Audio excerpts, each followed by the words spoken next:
Hello everyone, I am Jada. I'm the owner of Esthetician, and I just wanted to come on here and tell y'all about my journey to becoming a licensed esthetician and soon to be permanent makeup artist. So y'all stay tuned. Hey y'all, I just wanted to come on here and let y'all know my journey to being an esthetician. So right out of high school, I went to college and my first major was fashion merchandising.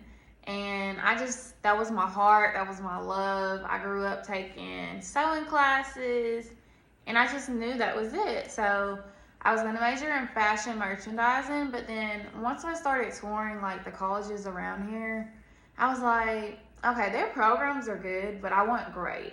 And for me to get great, I had to go to like an actual fashion school. Well, fashion school was pretty expensive. I think, yeah, back then it was even like 40,000, and then books, everything. I was just like, I don't know, like, I don't know if that's what I want to do.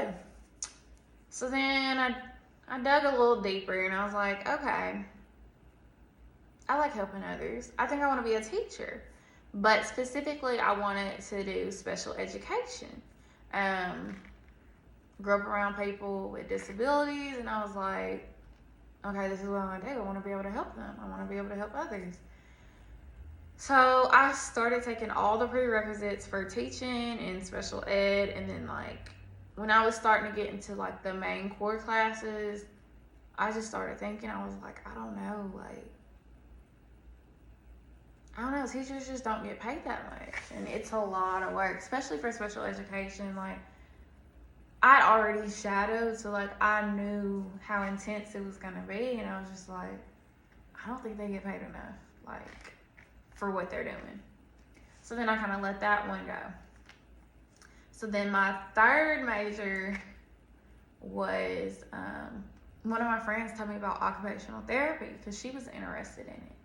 And so when I tell y'all I found out about occupational therapy, I fell in love. So it's just like helping others. I mean, it can be from adolescence to adult, and it was just so many different settings. Like, it was pediatric, geriatric, hand therapy. Like, it was just so many different settings in the hospital.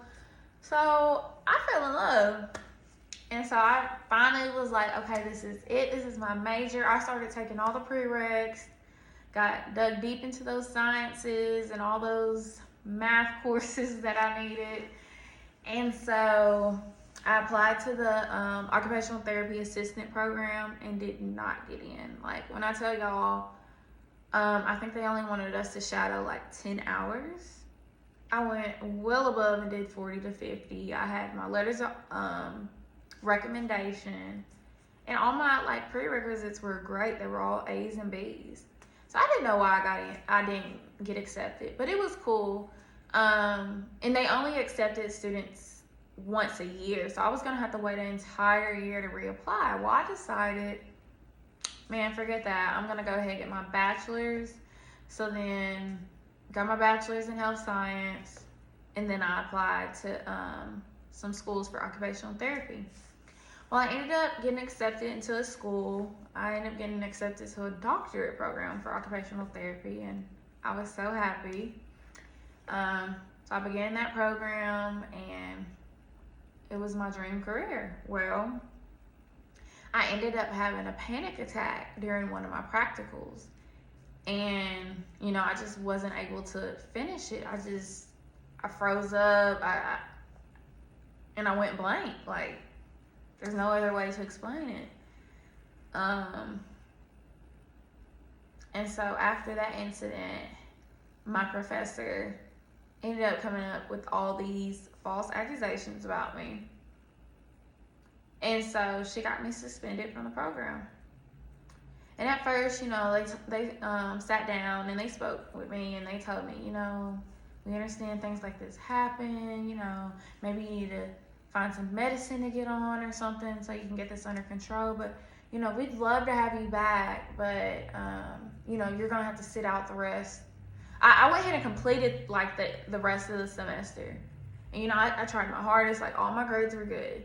But then that one class that I had the issue with the lady, of course, I didn't pass that one. And when I tell y'all it was a few points, it was like a few points. But anyway, they told me like they'd love to have me back in the program. I just had to sit out a semester and retake that one course that I failed.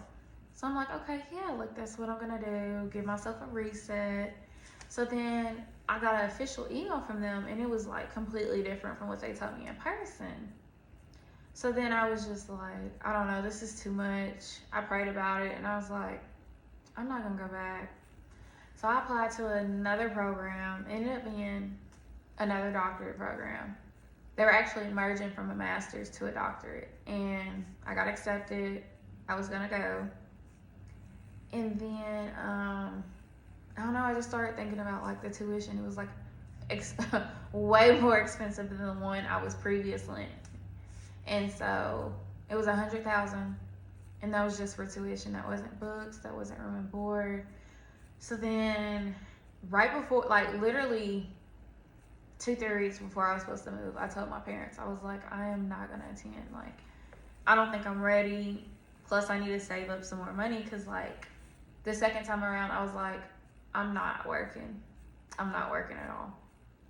So then, moved back home, and okay, I forgot to tell y'all.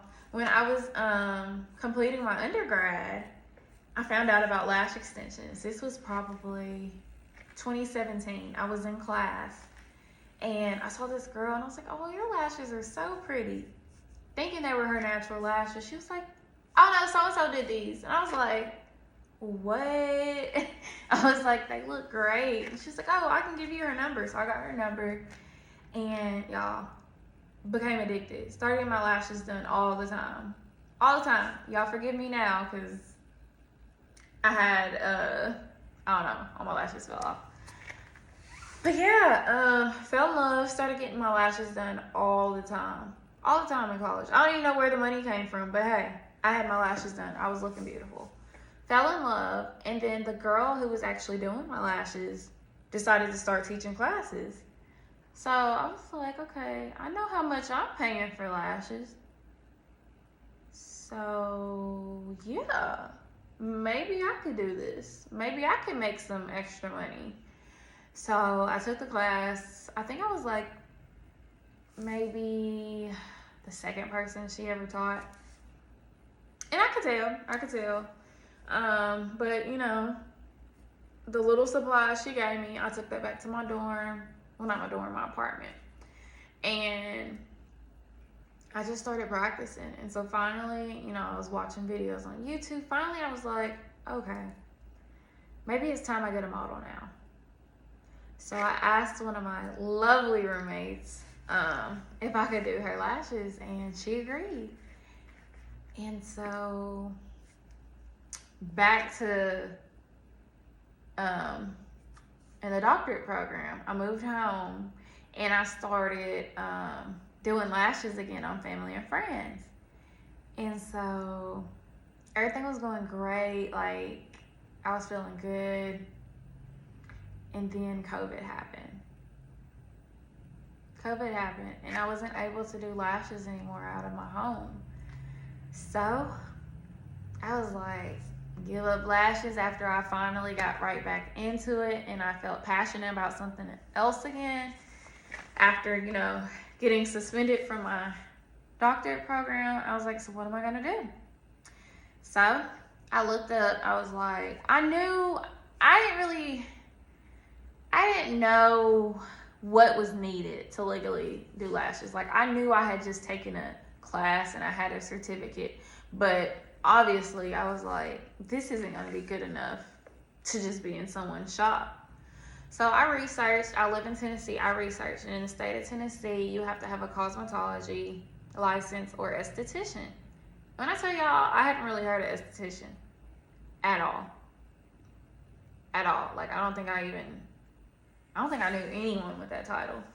And so I looked at both the programs. In Tennessee, cosmetology is 1,500 hours and esthetician is 750.